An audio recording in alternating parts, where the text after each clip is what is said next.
Welcome back to Beyond the Headline, everyone. I'm delighted you're on the show with us today because I'm here with Justin Kahn, serial entrepreneur and partner at Y Combinator. Justin, thank you for being here.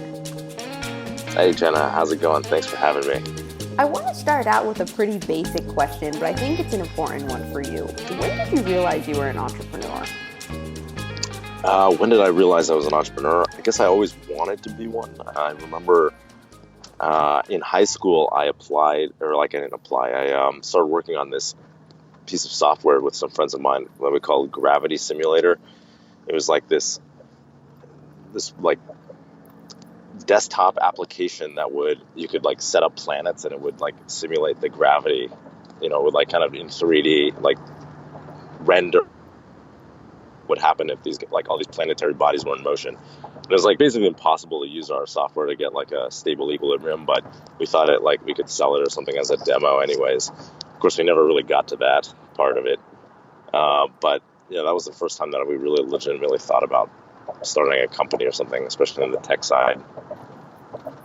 Compare and contrast. So you've had an incredible journey that we'll touch on throughout our conversation today. How are you different today than when you were running Kiko and Justin TV, some of those first ventures that you had? So now, the way I put it is when I had no experience, I thought experience was useless. I I was like, oh, it's all you need is like to work really hard and figure things out. And today it's like not completely the opposite. I think you need both, or you don't need both, but the experience can help you, save 10x the work, 90% of the work. Oftentimes, if you just know what to do, what not to do. The downside is that, when you're starting new businesses, oftentimes you're like, oh, that will never work. Like, I'd probably never start Justin TV again because I know like creating content is like a pretty hard business to scale. And so, I think that's the experience is the big difference in kind of having all this knowledge from starting all these companies and investing in all these companies about what will work and what won't work. I think it helps, but the downside is like that when you're young and you're like really hungry and it's do or die for you, then you're not going to give up. It's so much harder to start a company when you're younger, but it's also like you can wrap your entire ego and like work on it 24/7 and just keep going no matter what. And that's something I like definitely don't have anymore. When you look back on some of those do or die experiences, which ones stand out to you the most? I wrote a bunch about a ton of them on my blog, but one, I remember things like waking up at 6 a.m. after a Saturday night out, and there's our servers are all down, the site's down, and having to like drive to the colo to restart it while still kind of drunk. Well, actually, I was very hungover, I should say. I'm not drunk, but I also remember things like one time our site was down. Actually, they all revolve around our site being down, basically. But one time our site was down, and our friend, like one of my co-founders, was the only one who knew how to restart it. He was in charge of the video servers. This is for Justin TV, and he was out in Tahoe, and hadn't left us he had his cell phone, but he wasn't picking up, and we didn't really know how to reach him at a phone at his house that we were staying at, this rental house. And so we started calling him, and he's like not picking up. We're like, Kyle, you promised us that you would be available. What is wrong with you? Like, he's like, we had a bus number of 1, which means that if one person gets hit by a bus, like you have no redundancy. That's like, it's game over for the company. And so we're freaking out. We're a live video site. So when live video is down, people are really angry because they're like doing their events or whatever. And it's like, it's totally messed up. And so, we ended up calling for like 30 minutes, no answer. Eventually my co-founder Michael has this great idea, and he's like, let's call a pizza delivery place and tell them to go over there, send a driver. This is before Uber, so he's like, we're gonna call Tahoe Pizza, and we're gonna say, go over to this address and knock on the door and tell Kyle that the website's down. And so he calls and he's like, hey, hello. And they're like, oh, this is Lake Tahoe Pizza. And he's like, okay, can you go to this address and tell them to, and then knock on the door, send a driver to this address. And they're like, what kind of pizza do you want? It's like, I don't want a pizza. I'll pay for a large pizza. Just send your driver here. And they like, it's very hard to explain that concept to them. But they said, they finally understood. They were like, okay, I paid for a large cheese pizza. It was like, we're gonna wait for it to cook, and then we're gonna send this message. He's like, don't wait for it to cook, just go now, and you eat the pizza. And so they sent a driver, and they knock on the door. And Kyle, of course, is like sleeping, taking a nap in his living room, and his cell phone's in the bedroom. And gets up, and he's like groggy. And the guy, reads off this message. He's like, the website is down. And Kyle's like, thank you. And then he calls us, and of course, it was like 2 seconds for him to fix. It was just like one thing that had to be changed. And he's like, why didn't you send a pizza? We're like, fuck you, Kyle. Yeah, so that was one memory that sticks out in my mind. There's like many of those, kind of sleepless nights, or like times when it was like everything was falling apart. But that might have been the funniest. That's a pretty good one. Do you ever miss the early days? Do I miss the early days? I tell people that I remember a year ago or 2 years ago, I was talking to a group of like veteran entrepreneurs, like military veterans who are now entrepreneurs, and they were like, "Oh, when are you gonna start another company? Do you miss it?" And I was like, "Well, I bet that starting a company is kind of like being in the army. You go through this, you learn a lot. You're thrown in the deep end. You have to learn a ton. It's really grueling. You make great friends and like great bond with people because you're in this like tough situation. But once you get out of the army, you're like, I'm never fucking going back to the army. So I feel like I have a how did I put this? I have like a color, like a rose-colored view of like how wonderful it was now that it all worked out in retrospect. But I think at the time I was like, there are often times when we were like, this is grueling. Why are we doing this? As you transitioned to becoming an investor, why was it YC that really stood out to you? Because I imagine you probably could have gone and invested at many places. Actually, people weren't really banging down my door, to be honest. I mean, maybe they would be now, but why YC? YC were the people who funded us in the beginning. Paul Graham funded us in 2005 for our first company, and really has been the biggest most supportive investor all the way through. And most of my close friends are people who came through with YC companies. It's like really, it's not just an investor; it's a alumni community. It's almost like college or business school, and so I think that really stood out to me as something that was impactful, and it's kind of an opportunity to give back to that.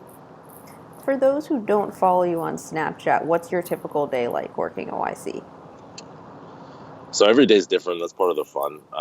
Headed down to YC right now to do group office hours. So we'll meet with all the companies in current batch and in groups, and kind of help them figure out what their biggest problem is, and they learn, kind of from each other. All these companies have similar problems. Even, there might be companies that are in genomics, or companies building medical devices, or companies that are doing software or consumer apps, but they're all companies have similar problems, it turns out.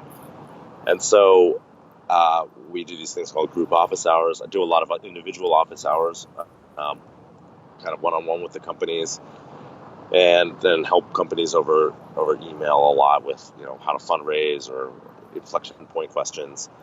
So that's my kind of my typical day at YC.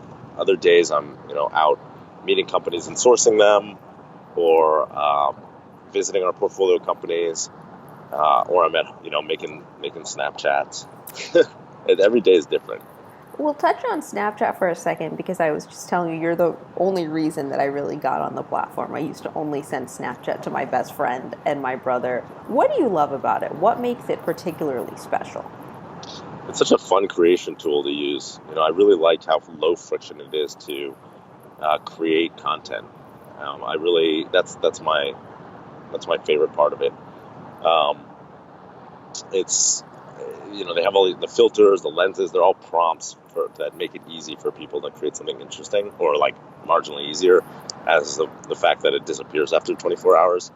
And the engagement is really high. I guess as a content creator, I get a lot of positive feedback, and that's kind of what keeps me going. People say, "Oh, I quit my job and I'm doing a developer boot camp because of you," or I Wow. start working out every day because you're working out. And so that type of stuff is pretty cool to see. What are some of your most popular stories so far? That I've created. Mm-hmm. Those popular stories. Well, we did the Snapchat pitch competition, which was pretty fun. So we let other people take over and do pitches, and the companies were to be honest, much better than I thought they would be, and very creative at using Snapchat. And then outside of that, I really like traveling. I think that resonates with the audience. So like when I'm taking trips and showing people different cities, um, those are always pretty fun. And doing like Q&As is fun, or doing product reviews, or just telling stories to people on Snapchat about like things that I have done in my entrepreneurial career. So I don't know, all of those things. I guess I just try to mix it up and like keep it interesting. I was curious about that. How do you balance life, like kind of rewinding back to the Justin TV days, and then business advice? So I think that it's really a matter of doing whatever I feel like doing. It's not a job, right? I mean, I'm not going to get paid off of Snapchat, or nor do I like want to. It's just for fun, and it's a good way to source companies, I think, that are interested in YC or me, mentoring them or advising them. And so I guess the way we think about it is just trying to keep it fun and do things that we think are interesting. And I also think that a lot of Snapchat channels that just focus on one thing get boring after a while. So I don't know. We'll see if it works, or I think, people like it. It's grown so far. It's continued growing. all right, I think it works pretty well so far. So, question for you then: if you were CEO of Snapchat, if you were Evan Spiegel, what would you be working on right now?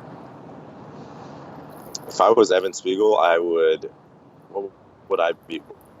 I think what he is working on is promoting Discover and getting more people to look at the Discover tabs, which I think is a pretty good idea. It's not exactly native to the way that Snapchat works otherwise right now. But it's probably going to work because people are spending so much time on it. That's probably what I would be working on too, is because that's their monetization and kind of the power of the platform is if you can get people looking at like other content, right? Especially content you can sell against advertisers. But also, I mean, I think what Evan really does well is just continue. He's always recruiting, and I think they've done a really good job of recruiting so far. And so, probably just double down on that. Basically, I'd just do what Evan's doing. I should be asking him for advice. He doesn't need my advice. We'll loop him in, and we can do this all on Snapchat. Yeah. You mentioned hiring, and I'd love to touch on that in all of your experiences, both recruiting for your own companies, helping YC companies build their team. What have you learned about the way people work? What have I learned about the way people work? Number one thing I've learned about, and this is goes back to the experience question. You don't really know this when we started our company. We were just out of college. We had no experience managing. We didn't know even what it was like to be managed. So we kind of had to learn everything by trial and error. I think that's always difficult, especially for the early employees of a company that's started by very young founders. But I think that the thing I've learned over time is that everyone is good at something. It's a comparative advantage. They talk about comparative advantage as like a way that, countries with different outputs can all increase their productivity through trade, right? And I think that exists. That's basically the fundamental reason why you have like specialization in companies, and also companies with like many different people, right? And basically what I've learned is that like no matter who the person is, as long as they have like a good attitude, they can contribute something to the company or the organization. It's all about finding exactly what they're like good at and what they care about. Um, so yeah, I don't know. It's like it's like a logic puzzle to like figure out how to manage any given employee, I think. And it typically all falls on the CEO, the founder, the management team. What was your experience like shifting from an operator, so being one of the individuals who's working on building everything, to becoming that leader? I think it was that was pretty difficult. Figuring out how to manage when you'd never even been managed was hard. Luckily, we got some management coaching from one of our older employees, and I learned a lot through him. I definitely recommend that to other entrepreneurs. It's like get a management coach or someone who's just been a manager before to teach you some of the basics. I could have saved a lot of grief by doing that, I think. If you were Doing it to earlier, I would say. Doing it earlier. if you were to go back and change, one thing about your management style when you first started, what would you want to change? This is going to change one thing about my management style. I guess I would have been more clear about expectations. I think that's always very important, is to clearly outline success and failure criteria at the outset of any project. How do you do that in startups though, when everything is changing so quickly? Yeah, things are changing, but not like on a project basis, right? People still have to do specific projects like make a integrate an ad server or improve the efficiency of the video system by X% or whatever. And I mean, individual work is still on a project basis, and it's clear, and having a conversation with the employee or team about what the goals are at the outset and like what would be a successful completion of the project. A lot of times people embark on these things without knowing, right? And then it leads to like kind of mismanagement of expectations. What have been some of the most rewarding projects that you've worked on, whether super tiny or the larger ones? The most rewarding thing I ever built myself was actually, it's going to seem really trivial, but the most rewarding thing I ever built was actually this um, JavaScript library that rendered ads much more quickly, or actually made ads non-blocking. It's kind of technical, but basically in 2008, when you'd load ads, people would put them at the top of the page, and if the ads, the third-party ad server's site was slow, it would block your page from loading. So it would like add these like really long load times, and you couldn't put them at the bottom of the page after all the content had rendered because um, there's some like technical reasons that it was hard. And so I like developed this system that would like put them at the bottom of the page so they wouldn't block your page from loading, and then render them in the right locations around the page, like in the ad unit spots. And that was like actually pretty technically, it was a good technical hack, and I kind of built it myself. I was very proud of myself, and it worked well for a long time. Now that you're focusing on, being in the day to day with a lot of the YC companies, and then you reflect on an experience like that of actually building. I know back when you were at Justin TV, you used to code at night just to kind of keep the skills sharp. What do you do now to, keep that same mentality going? So you're building, so you're experimenting. So I'm not programming anymore very much, and so now I have this startup I work on called the Artists Union with some friends of mine, and it's basically like a music site, kind of like SoundCloud or Spotify, a music platform, but our focus is to help artists make money on the platform. And so work on that. That's like kind of what I do to like remember what it's like to be in a startup. The memories don't stick enough. Oh yeah, I mean I do, but they're all like rose-colored now, right? And you have to go through the experience of struggle again and again to keep it fresh. What are you most excited in this endeavor to learn that you feel like you either haven't learned or want to learn in a new way? Well, I think learning about I mean, this one I'm learning about the music industry, which is interesting and kind of screwed up. But um, I guess the bigger thing would be applying something that I have learned, which is that if you have a platform that's really growing, never sell it. So hopefully we can get this one to be working well, and then grow it as an independent company. In the work that you're doing there and the work that you're doing at YC, do you still rely on the same decision making framework that you've shared in the past that you guys used to use at Same Justin TV?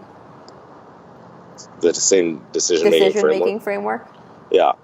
So I guess the nice thing about startups and also at YC, which is very low overhead organization, is that I think that the killer feature of Silicon Valley, people always come and ask, why does Silicon Valley work? And I think the reason it works is that people are kind of creating these businesses from first principles without like a lot of baggage, right? So they're looking at industries or problems, and they're saying, how can we solve this problem? Through technology, but also like what would we cut out if we were building this industry, anew, right? And so I think that has always been the way I've looked through things, is like, how do I what's a logical thing to do to solve this problem? Not like with no additional, like, what's the easiest thing? What's the fastest thing? With no additional overhead. And that's generally why Silicon Valley works at all. And so, I guess it is the same framework, just applied in a different way at YC. When it comes to part of that framework that I had read in the past was waiting a little bit to make decisions, Yeah. and not rushing. How does that apply to investing, especially if it's a really competitive deal? Well, so I think you don't always need to wait. The waiting referred to when you have a problem you don't know how to solve, you don't necessarily have to do anything immediately. However, sometimes waiting can be a tool, right? It can help you think of new solutions. Maybe the problem will just resolve itself on its own. And so that was kind of the point behind. Sometimes you just need to wait and not do anything. In terms of, sometimes you need to actually do things immediately. When there's like the servers are on fire and they're going down problem. And so I think it doesn't apply to every situation. I guess knowing when to wait is a skill on its own. Can you give an example of a time that you waited and it worked out really well? Sure. So years ago, we were running Justin TV, and this company threatened to sue us because someone had broadcast a soccer game that they had the rights to on our platform. And we are fully DMCA compliant, so technically they should have issued a takedown, and I think they did, but it was after the game was over. And so we didn't think we were at fault, but being involved in a lawsuit is always costly, even if you're 100% in the clear. And so we were like, okay, what do you want? And they wanted, they were like, we want $100,000, and we were like, well, we're not going to give you that. Well, how about some free advertising for your next soccer game, and we'll improve our takedown tool. And so they were like, no, give us $100,000, or if you don't settle, we're gonna sue you. And so my co-founder Michael, I remember, was like, oh, maybe we should just settle with them. And I was like, okay, let's just wait and not respond. Let's just not respond at all. This is like happening over email. And then we just didn't respond. And like 6 weeks later, they emailed back and they were like, okay, we'll take that free advertising. So, I mean, I guess in a way it was like calling their bluff, but like it doesn't, you don't always have to be as fast as possible on doing everything. And sometimes things will resolve themselves if you just wait. I love that. All right, Justin, 3 more quick questions for you, and these ones are just about you. What's the best non-conventional advice you've ever received? Best non-conventional advice I've ever received? Non-conventional advice. Doesn't have to be necessarily non-conventional, just not the typical follow your dreams. Oh, because I was going to say, my college, head of our college at Yale, our like little residential college, always said, "If you will it, it is no dream," which is almost exactly what you're saying. I should have said.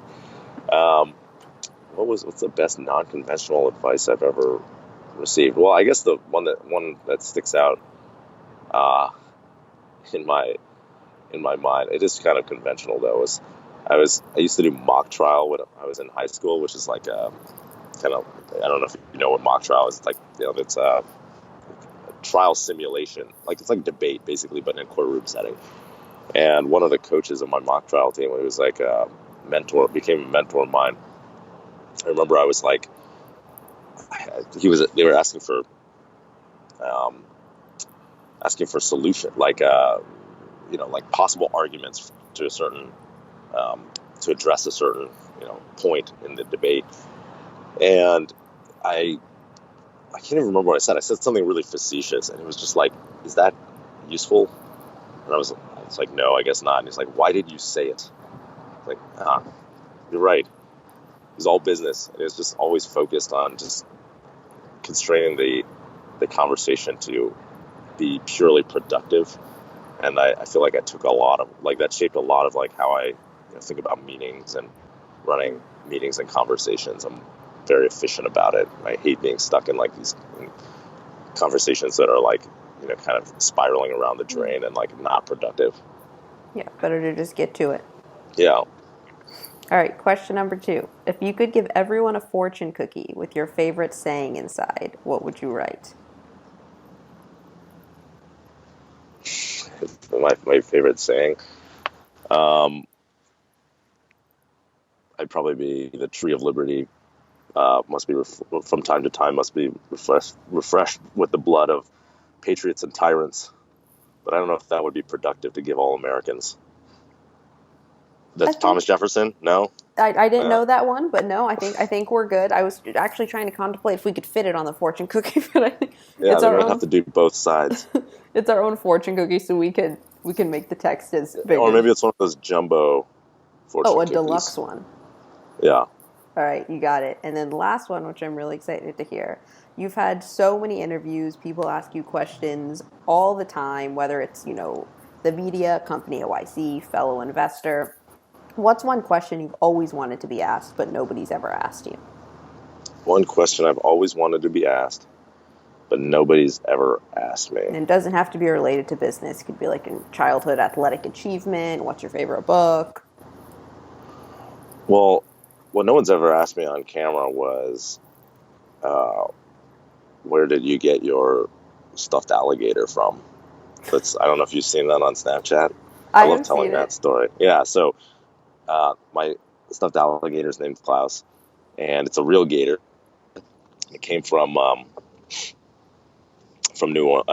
Franklin, Louisiana, I should say. It wasn't in New Orleans. It was a couple hours outside of New Orleans, and I've always wanted to go on an alligator hunt, so I headed down there with some friends of mine, and we caught this gator, which I subsequently named Klaus. And a couple months later, so they were I wanted to get it made into a realistic taxidermy, and so the guy who was our hunting outfitter, I was like, it's going to take a year, which is Oh my insane. It God. takes a year to make it. I don't know why, but a couple months later, after their trip, he calls me and he's like, "Hey, Justin, did you look at the photos I sent you of all the ways that you can get a taxidermy?" I checked them out, and they can do anything with a stuffed gator. Apparently, they can make it flying off the wall, or like anthropomorphic, and like holding an umbrella, or you're curled up into a ball on the floor, or what I have, which is jumping up on a rock, leaping at like a raccoon, like trying to bite the raccoon as it tries to get away on a tree. It's like, that one's really cool. So I was showing these to my fiance, who I live with, and she was like, "That is horrible. Like, why don't you get the one where it's curled up in a little ball, and we'll just put a blanket over it or something?" So I was like, "Okay, I guess I'll do that." And so we're driving up. We were on the road driving to Tahoe, and she's actually driving, and I'm in the passenger seat. And Dan, the outfitter, calls me up, and he's like, "Oh, hey, Justin, did you look at the photos I sent you?" I was like, "Oh, yeah, I did. I guess I like number 3. Number 3 is the one where it's curled up in a ball." And he was like, "Number 3, oh, yeah, number 3 is okay, but I like number 7. Number 7's the one where it's jumping up at the raccoon." And I was like, "Oh, yeah, I really like number 7, too." And he's like, I was talking to the old boy, and the old boy said that if you got number 7, he'd throw in the coon for free. And it's like, he'll throw in the raccoon for free? And I could see my fiance looking over at me, and she was like, do not do that. And I was like, okay, we'll take number 7. And then 9 months later, Klaus showed up, and he's like, jumping after a raccoon off of this. The raccoon scrambles up this tree. It's an amazing piece. I get pleasure every day looking at it. So that's all from the suggestion for number 7. You would have missed out had he not suggested. I would have missed out. There would be a blanket covering Klaus right now. And your fiance would have won. Yeah. Well, Justin, it's been a pleasure to spend time with you today. I really appreciate you joining us on the show. For everyone listening in, what's the best way for them to get in touch with you and follow you on Snapchat? Just, I have messages open on Snapchat. Just follow me at Justin Khan. And then just, you can text me on there. All right. Fantastic. Thank you so much. Thanks, Jenna. Take care.